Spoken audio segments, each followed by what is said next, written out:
이번 시간은 그 8살 글쓰기 이제 마지막 정리하는 시간인데요.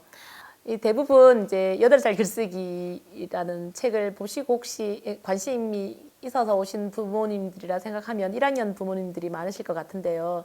제가 아이들과 글쓰기를 하다가 이제 1학년 끝날 때쯤에 아이들과 이런 주제로 한번 글을 써본 적이 있어요.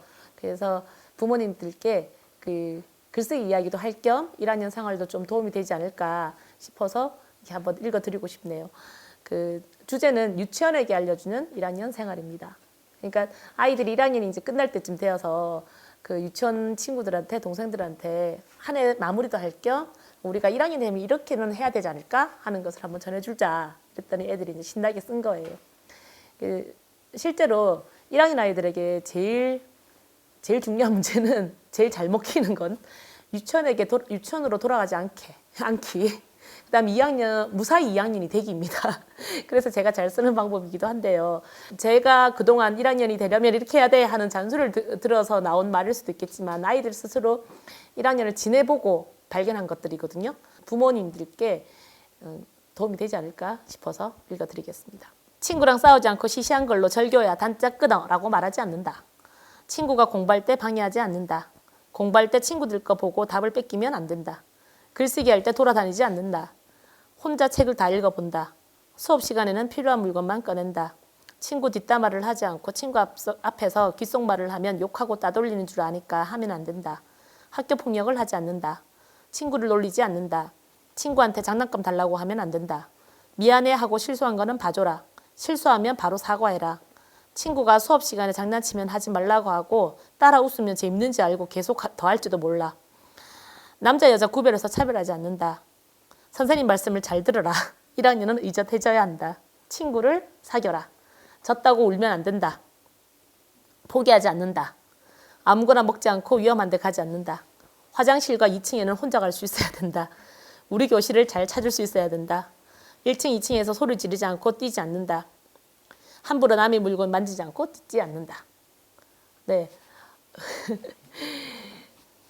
이거 잘 지켰으면 아마 제가 1년 동안 하나도 잔소리를 하지 않았을 텐데 제가 1년 내내 했던 말들일 것 같은데 사실 이 아이들이 찾은 이걸 듣고 되게 반가웠어요.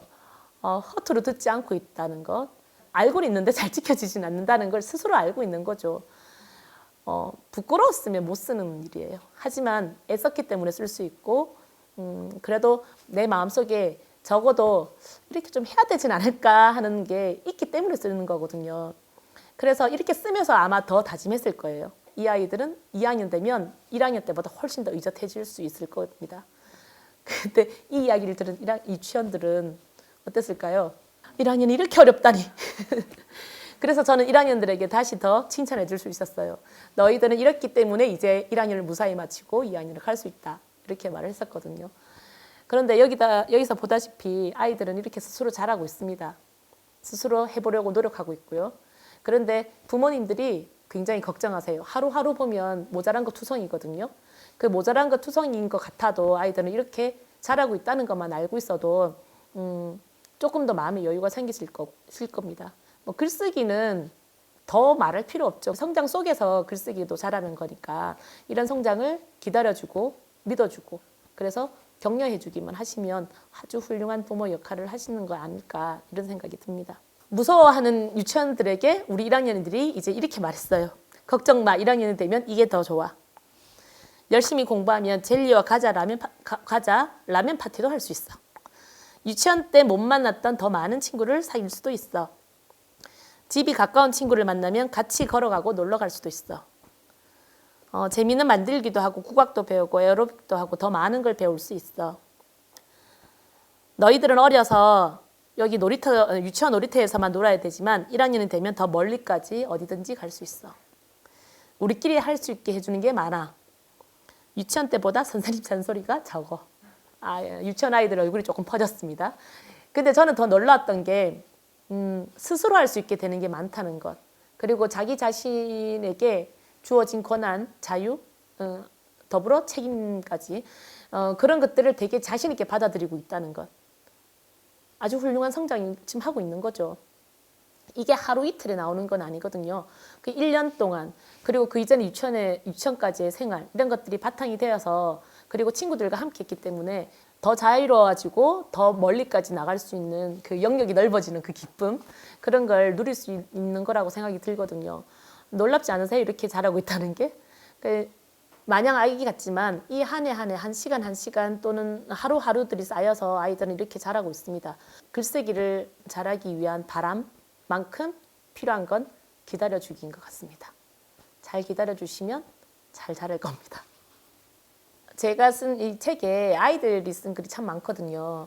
근데 이제 그 글들을 제가 고를 때 사실 정말 길고 잘 쓴 글들, 어떻게 1학년들이 이런 표현을 썼지 하는 글들은 사실은 경계했어요. 그런 것보다 누구나 겪을 수 있는 것, 누구나 이 정도는 쓸 수 있는 그런 글들만 골랐거든요. 그런데도 불구하고 아이들의 글을 처음 접했던 사람들이 아마 대부분이다 보니 그러신 것 같은데, 아이들이 이렇게 글을 잘 써라고 말씀하시는 분들이 상당히 많아요. 그래서 저도 새삼 놀랐어요. 이런 글만 했는데 왜 이렇게 잘 썼다고 표현을 하지? 라는 생각을 했습니다. 아마도 첫 번째는 아이들의 글을 잘 접하지 못하셔서 아이들이 어떤 감성을 가지고 있고 어떤 삶을 살아가는지 저는 모르셔서 이제 신선함도 있었을 것 같고요. 그다음 두 번째는 아이의 마음에 놀랐을 것 같아요. 그냥 단순하게 쓴 한 문장이라고 이렇게 흘러갔을 텐데 분명히 우리 아이도 그런 말을 했던 것 같은데 그게 그 말 속에 이런 마음이 담겼구나 하는 것을 아이들 글을 되새기면서 좀 집중하면서 이렇게 읽다 보니 그런 아이의 마음에 놀라지 않으셨나 이런 생각이 들거든요. 근데 앞서 말했듯이 이런 아이의 마음들은 정말 흔하게 나와요. 흔하게 발견할 수 있어요, 우리가. 그런데 흘러듣거나 글로 표현할 때 그 글을 그런 마음을 들여다보기보다는 또 다른 외형적인 것에 집중하다 보니까 예전에는 미처 모르셨지 않았나 싶습니다. 그래서 우리가 길거나 하나도 틀리지 않는 맞춤법 여기에 감동하지 않는다는 것 다들 아시잖아요. 그 글 속에 담긴 삶의 태도, 애가 이런 생각을 하다니 이렇게 살고 있구나 하는 그 삶의 사는 모습, 이런 것에 감동을 받는 것처럼 우리가 아이의 글쓰기에서 봐야 하고 또 가르쳐야 하는 이유는 바로 아이가 살아가는 모습, 얼마나 건강하게 스스로 힘을 내어서 잘 살아갈 수 있을까 하는데 도움이 되고자 가르치려는 거지, 아주 능숙하게 긴 글을 쓰기 위해서 글쓰기를 하고 있지 않다는 것 아마 동의하실 것 같습니다. 네. 여러분이 왜 이 책에 나온 아이의 글에 감동하시는지 돌아보시면 그것만 돌아보셔도 우리 아이의 글에서 내가 무엇을 발견해야 될지 금방 아실 수 있을 것 같습니다. 네, 그동안 들어주셔서 감사합니다. 도움이 되셨길 바라겠습니다.